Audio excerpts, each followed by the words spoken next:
what Donald Trump said and with his speech at the State of Union, and considering the foreign policy of the United States when it comes to the war in Ukraine, he said something like, 15 seconds.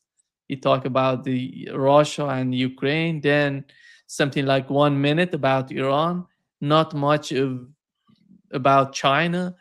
What is the understanding, in your opinion, of this speech on the part of how does Russia, for example, see the foreign policy of Donald Trump? Well, I think first of all, we have to understand what this speech was about. This is a speech for a domestic American audience. It wasn't the platform he uses to communicate with foreign leaders. And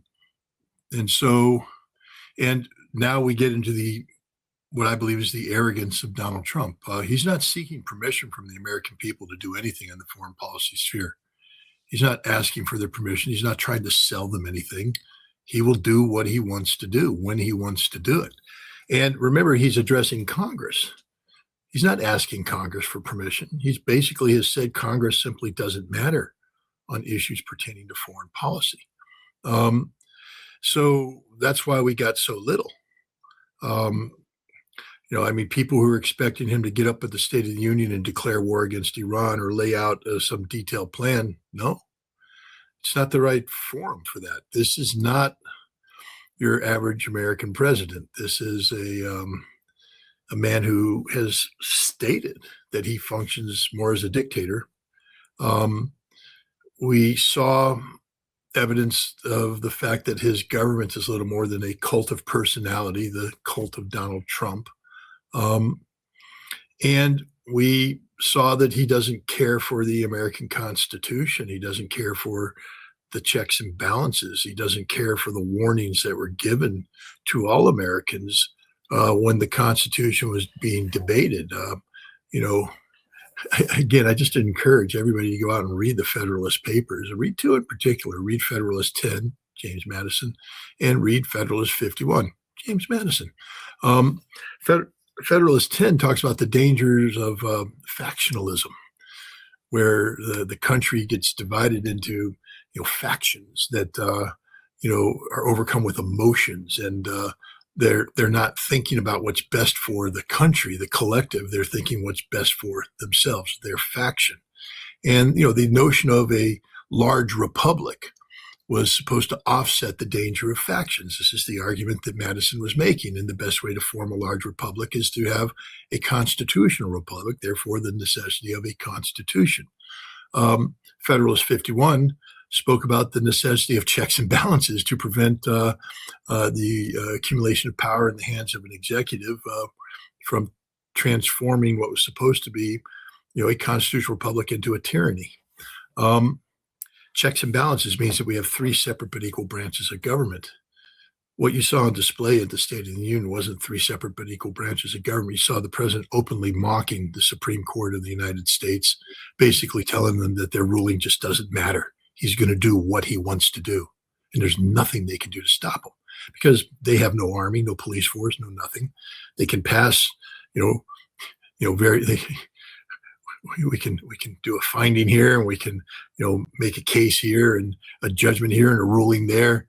But unless there's the mechanism of enforcement, it's useless. And the mechanism of enforcement is, of course, the Congress of the United States. That, again, part of Federalist 51 says that the idea of giving each branch significant power was to ensure that they would fight to make sure no other branch took their power. So the idea is that Congress is supposed to fight to preserve the prerogatives of Congress. And one of the prerogatives of Congress is to make sure the president doesn't nullify the judiciary by ignoring the law. And you do that through impeachment. It's amazing what happens if you start threatening to impeach a president for violating the Constitution. But Congress doesn't function as a Congress, a singularity. Congress has now been turned into a collection of factions that fight amongst themselves. And we saw that on display. The whole thing about standing up, sitting down, shame on you. He mocked the Democrats, called them un-American, called them everything possible. And so when we have a president that behaves in this manner, why do you think he's going to explain anything to you? to us, to we the people. He's certainly not going to be asking for permission from Congress. He's just going to do it. And so what we saw up there was, ego-driven narcissism. The Trump Act. I didn't name it that. Don't blame me. I didn't name it the Trump. They named it the Trump thing because they're good people, which means they know who the boss is, who's responsible. That's what it was. So somebody asked me a question. I did a panel on Al Mayadeen afterwards, and they asked, the speech went on and on and on and on. Do I feel that there was a display of confidence by the president or something? I said, no, the man giving that speech is not a confident man. Abraham Lincoln was a confident man. Read his Gettysburg Address, the brevity of it, and yet the gravitas that was attached to that statement. That's a speech made by a confident man. When you have somebody up there just blabbering and blabbering and blabbering and blabbering and blabbering, they're not confident. They're up there posturing because it's all about him and the need to be seen as being bigger than life, better than life. And that was what was on display. I basically call it the death of America. It wasn't a State of the Union address. It was a State of the Donald address. And the state of the Donald's not very good right now. We had Chuck Schumer saying that what's going on between the United States and Iran is a serious issue that should be discussed. But he wanted Donald Trump. Actually, before the speech, he said that. He said, we want to hear from the president of the United States, but he didn't mention that much. It's not just us from outside. It's about Chuck Schumer, the leader of the minority. He's the leader of a faction.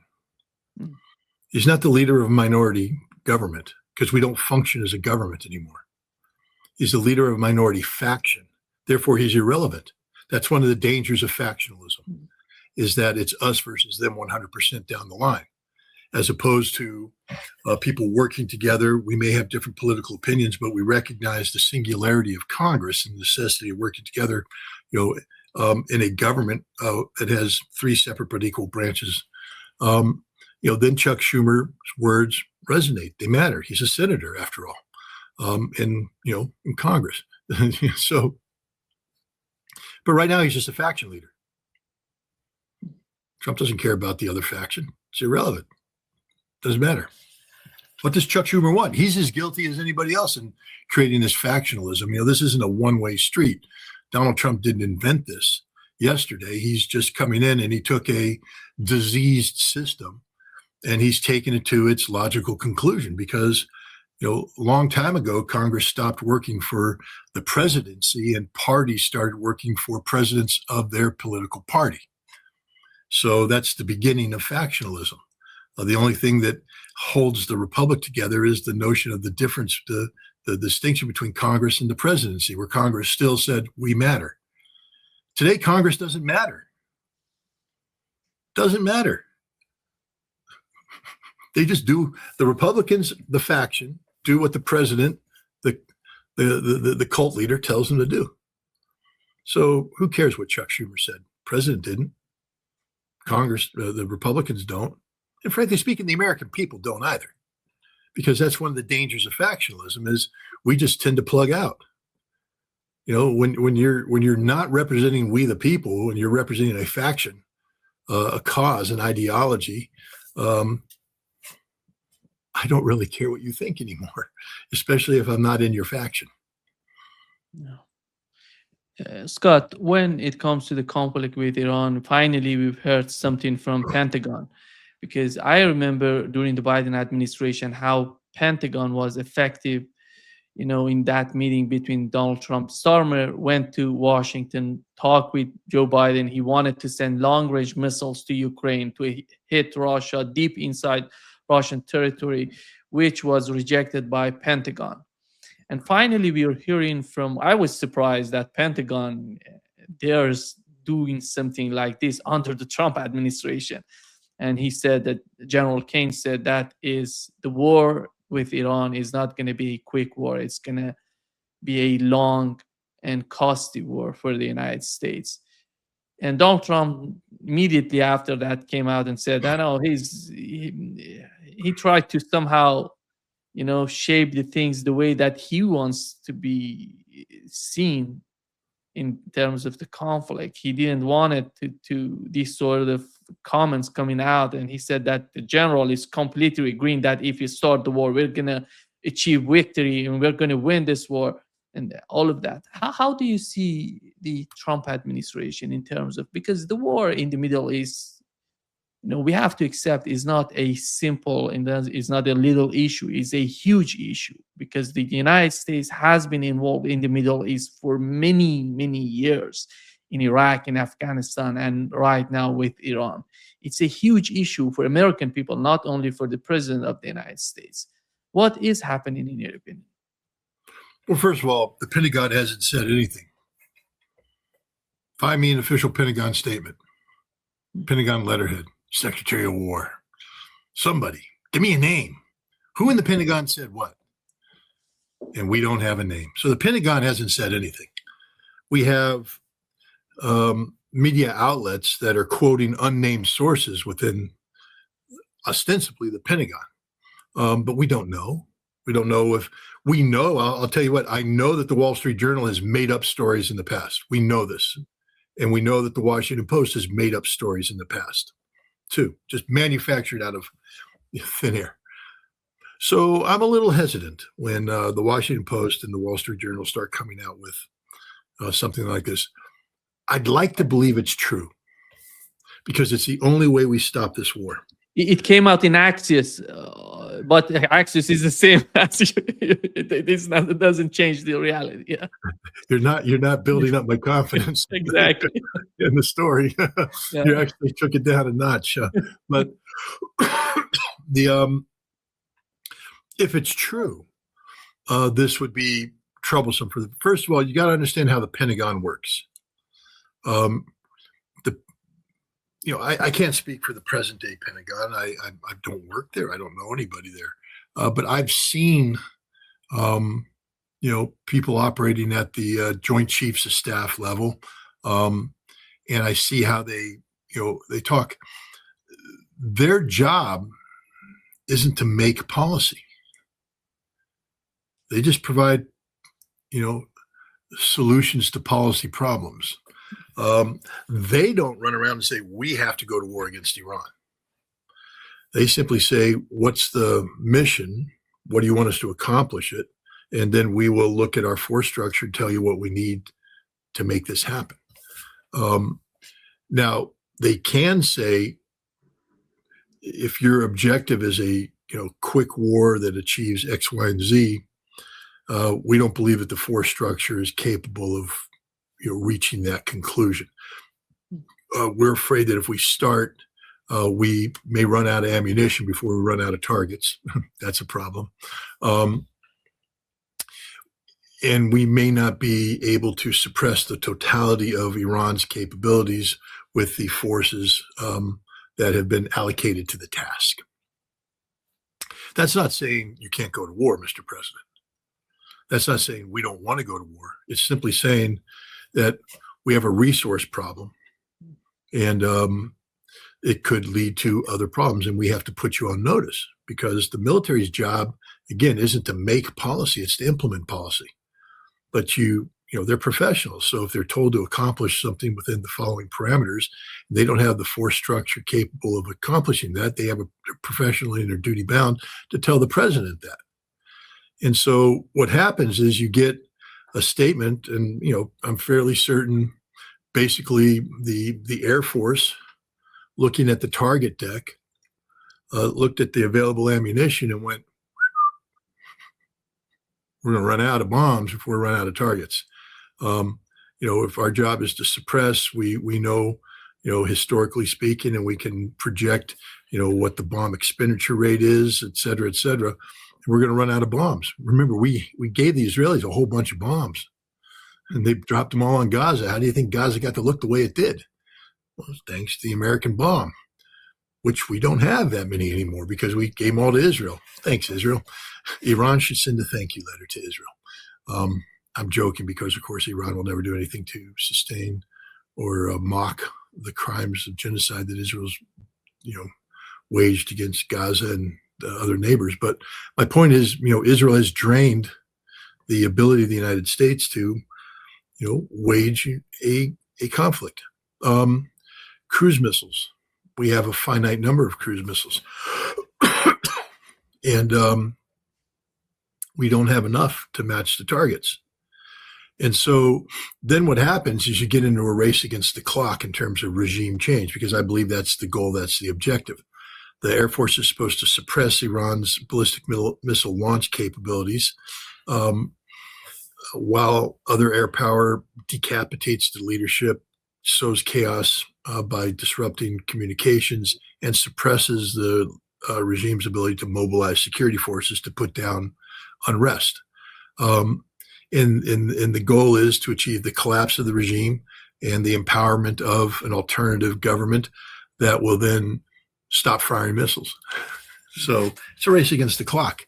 And I think the CIA has sold the president a bill of goods based upon a certain assessments that they're making. It's curious what's going on in Iran right now. Again, I don't like to read into things I don't know too much about in terms of the background. But, the CIA has reached out with, we hear you. This is how you can get in touch with us kind of thing. It's almost an act of desperation on the part of an organization that appears to have lost contact with a lot of its embedded resources, which implies that the Iranian security services might be better than people originally thought. And if that's the case, again, regime change becomes a much more difficult task and impossible if we run out of bombs. So I think the military is saying, we can't guarantee an outcome. And here's the problem. No president can survive going to war, a war of choice where there is no cognizable imminent threat to the United States, and then lose, or get in a situation where we lose American lives, or get in a situation where Israel gets turned upside down, or, we can go on and on and on. This would be politically devastating for this president. I think one of the things that makes this war attractive is that, he was told that he could achieve in, 7 to 12 days, maybe a little bit longer, regime change. And that this could be done without putting boots on the ground, and it can be done, with minimal loss of life and materiel. And he believed that if he could accomplish regime change under those conditions, he would be the greatest president in the history of the United States, having accomplished something that nobody else. Because remember, he's Donald Trump. World War II, nothing. Big nothing burger, not a big deal. World War I, don't worry about it. I'm better. I'm Donald Trump. And so, he wants to sell himself as the best thing since sliced bread. But you can only do that if you win. That message doesn't, a dog don't hunt if you didn't win the war, especially if you lost the war, or equally as bad, it's a long drawn out affair, meaning we are unable to suppress. We have to go into a containment mode. And next thing you know, we're looking at a very long war with doing a lot of damage to the global economy on the lead of midterm elections. So I think that's why the military is doing what they're doing. But again, the military's job is to, carry out the mission. Nobody in the military, you didn't read anywhere in those articles any general saying, I question the legality of your orders. None of them said, where's the Security Council resolution of the United Nations? None of them said, where's the congressional authorization? All they said is, we may not have enough bombs. So. How much of what the American people are thinking of a new war in the Middle East is important for the Trump administration and Donald Trump himself? Because, as the new polls, putting all of them together, between 15 to 25% of Americans agreeing on a new war in the Middle East. And the opposite, has 75%, 70% of the people say no to war.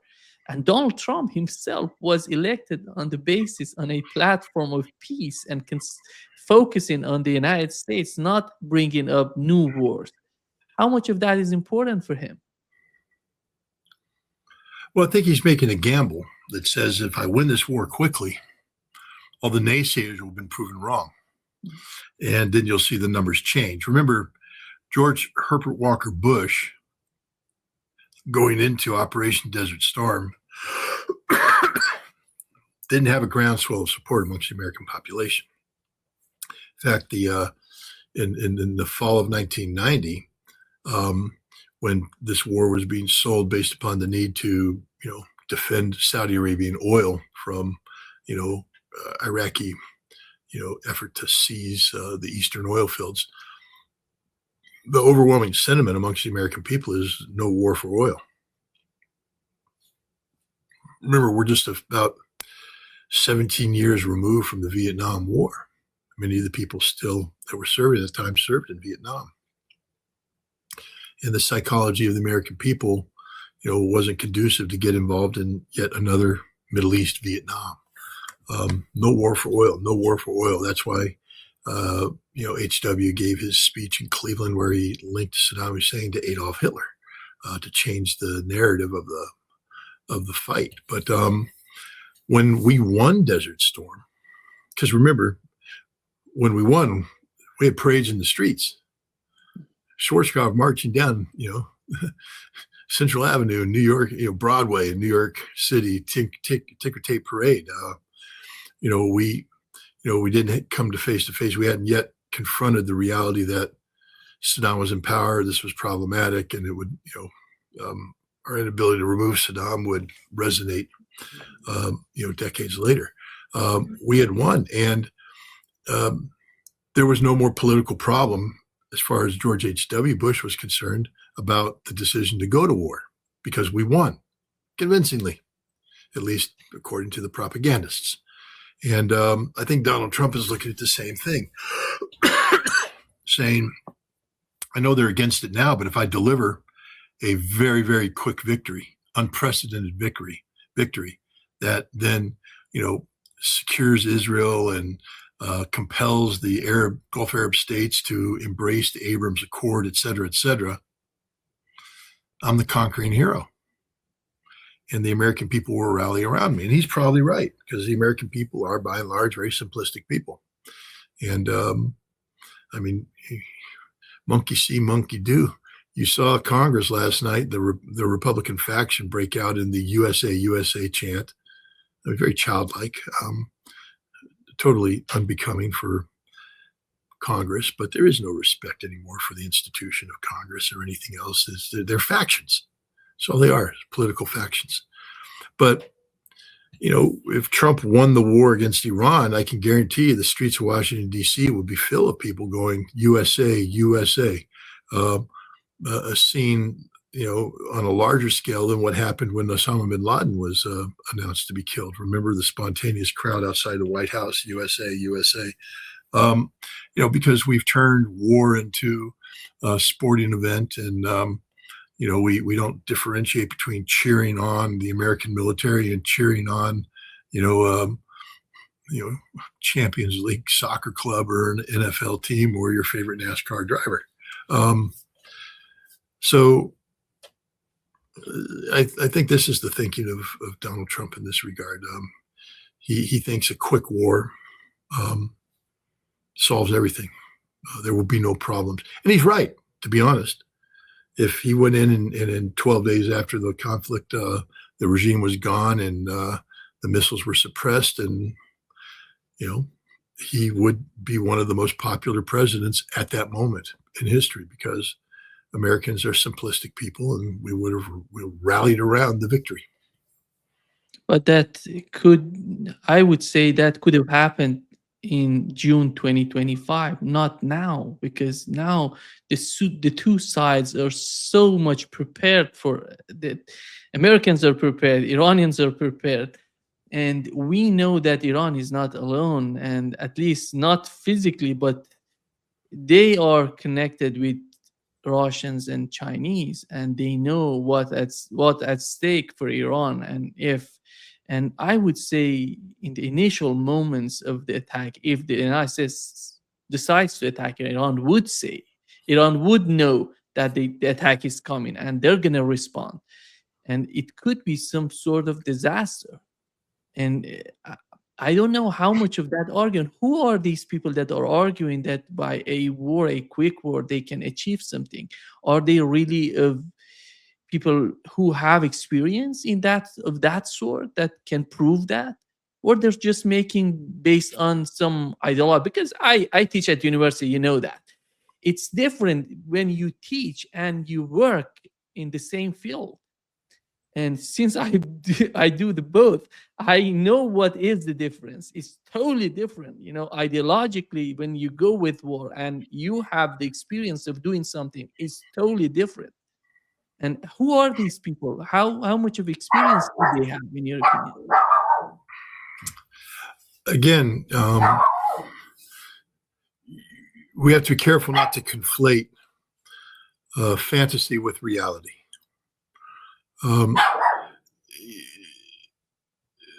The political thinking of the positive consequences of a quick war with Iran is thinking done in a vacuum, devoid of reality, devoid of any other input, just the basic causal relationship between a quick victory and political support in the United States. What you're talking about is injecting reality, but that reality won't become manifest until after the conflict starts. And by then it's too late.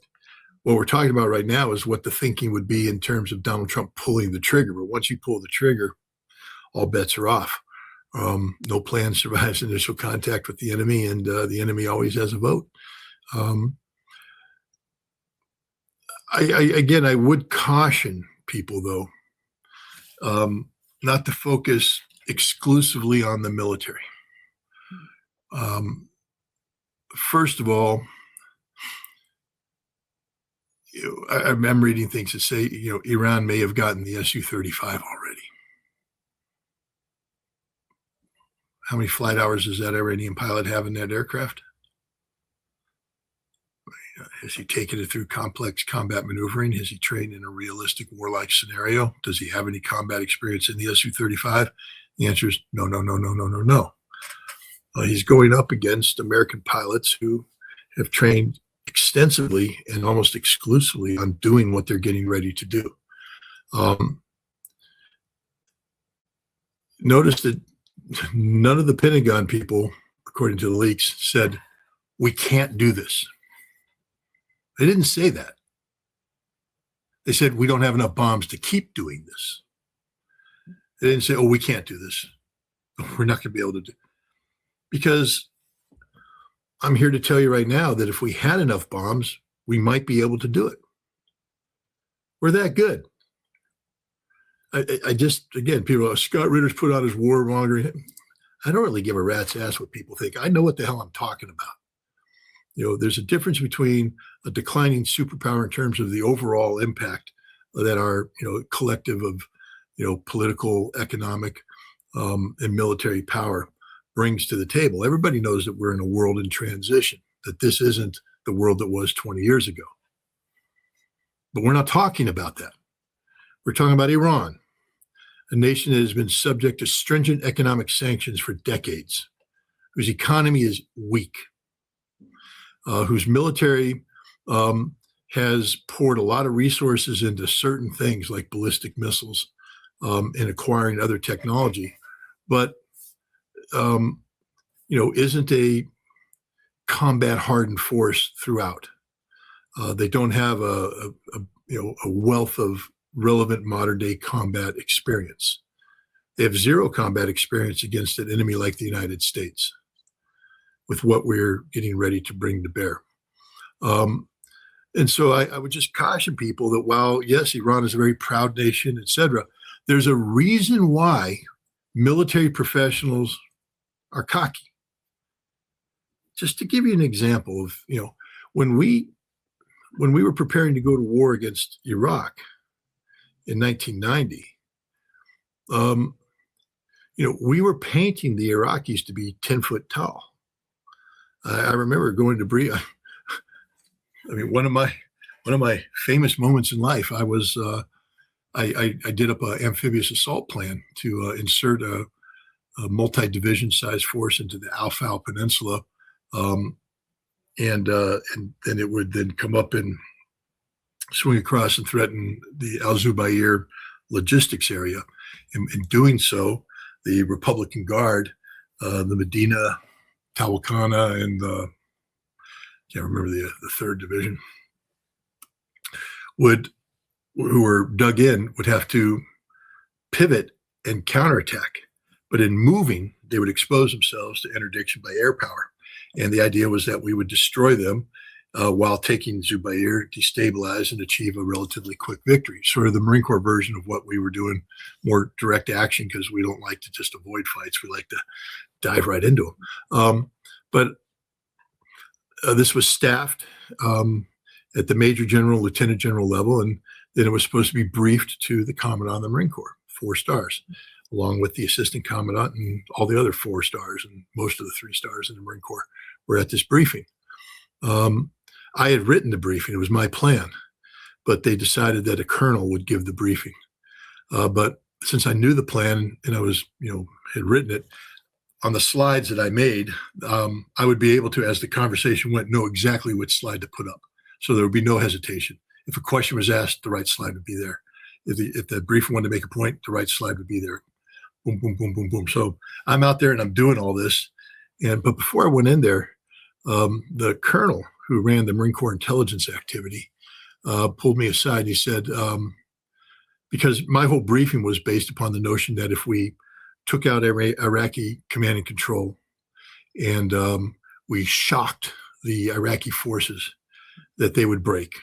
And this was an experience from the Iran-Iraq War. The Iranians knew that if you suppressed Iraqi leadership and subjected Iraqi forces to a shock, they tended to break down and retreat. That's why you have so many prisoners, because there'd be a breakdown. If the command and control stayed in place, the Iraqis fought like son of a guns. But if you could break down the command and control and create hesitation, you'd be able to move in and achieve results. I said, we will be able to do that. And I sold that to Major General Caulfield. But the colonel said, when you do the briefing, don't say a word. If you're asked a question, don't answer the question. Just say you don't know and move on. And I was like, well, I don't work for you, but yes, sir. And so I'm in there and I'm flipping the slides, and General Gray, Al Gray, the commandant, says he's asking questions, and I'm flipping the slides. And finally looks over and he goes, I'm asking questions to these guys, but I think I'm asking questions to the wrong person. He said, I'm watching you. I think you're more than just a captain flipping slides. I think you wrote this plan. I think this is your plan. Am I right? And I looked at the colonel, the SEAL who was giving the briefing. He's like, yeah, yes, sir. He goes, okay, so I'm going to ask you, what do you think of the plans of success? And I said, basically, the Iraqis aren't 10 feet tall, that if we shock their command and control and we hit them with a mailed fist like this, I said, they'll chew hoy, which is a Vietnam word, hands up, surrender, run. And I said, my guess is that we will spend far more time processing Iraqi prisoners of war than we will killing Iraqis. Turned out to be 100% correct. I got yelled at by the colonel afterwards. But my point is, the military is very conservative. They don't go in for wild ass, speculative things. You don't commit that many forces. I had done another plan to insert a reinforced LAV company to do a raid. And I remember one of the helicopter pilots that was advising, Colonel Seifert, he flew a helicopter during the Desert One rescue mission. And that didn't go well. And he stood up and he said, we shouldn't be doing this because we have, problem is, we don't get enough helicopters. We have Marines trapped, da, da, da. And when you have somebody of his stature raise a question like that, you can't go forward with the mission because, God forbid, we don't have enough helicopters and Marines die. the people that signed off on it are in a lot of trouble. If you can't respond by saying, no, we have sufficient helicopters to make up for the deficiency, we have a backup plan, all this stuff, it doesn't go down. So that mission got thrown out. And the reason why I bring this up is that there's no one right now saying we can't do that. We can't accomplish that, which tells you something, because these aren't amateurs. These are people who have studied the threat, who have very good intelligence, technical intelligence. I mean, we can sit here and go, the Su-35, this, that, and the other thing. I could probably guarantee that the basic blueprints of the Su-35 are in the hands of the United States with all the performance characteristics, and that when we do the top secret simulations in Nevada, our pilots are going up against F-16s, et cetera, that have been programmed to accurately replicate the performance standards of these planes. So we're not going in based upon speculative chest thumping.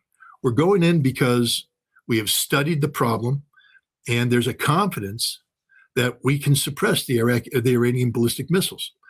There's a confidence we can shut down their radars. There's a confidence we can suppress their air defense. There's a confidence we're able to strike the targets we want to strike.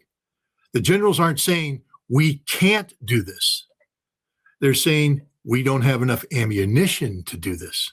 Two different arguments. And so I just think that, there's no guarantee. Just because we think we can do something doesn't mean we're going to be able to do it either. Because the Iranians are professionals as well, and they're preparing. They've been studying the United States for a long time. For all the Americans out there that poo-poo Iranian capability, Google the Beast of Kandahar, RQ-76 or 176. I don't know. Can't remember. The giant B-2 looking, stealth drone, and how the Iranians stole it. How did they steal it? By monitoring the Beast of Kandahar taking off from Kandahar, then doing the top secret handshake to transfer control of the aircraft from ground controllers in Kandahar to controllers operating via satellite link from Nevada. It's highly encrypted. There might be other mechanisms involved to secure. The Iranians monitored it and were able to break in and take control of the drone and land it and own it. Ask the Israelis about in 2006, the Iranian SIGINT units that broke into their frequency hopping tactical radios. Frequency hopping means you've got an encrypted signal, so it's already problems. But instead of just communicating on the one line, it's jumping around different frequencies, hopping back and forth. And if you don't know the key, all you hear is shh as it hops around because you can't lock in on the frequency in time. And if you can, it's usually done later when you've collected it, you run it through a supercomputer and you're able to, get it all in, but it's too late. The battle's over. The Iranians were able to assist Hezbollah by breaking into these comms real time. And then they had SIGINT operators who spoke Hebrew perfectly and were trained to mimic. And so they broke in and they were able to use Hebrew language, using code words and speaking in a way that mimicked the people. And they gave code words to initiate, phase alpha, Apple.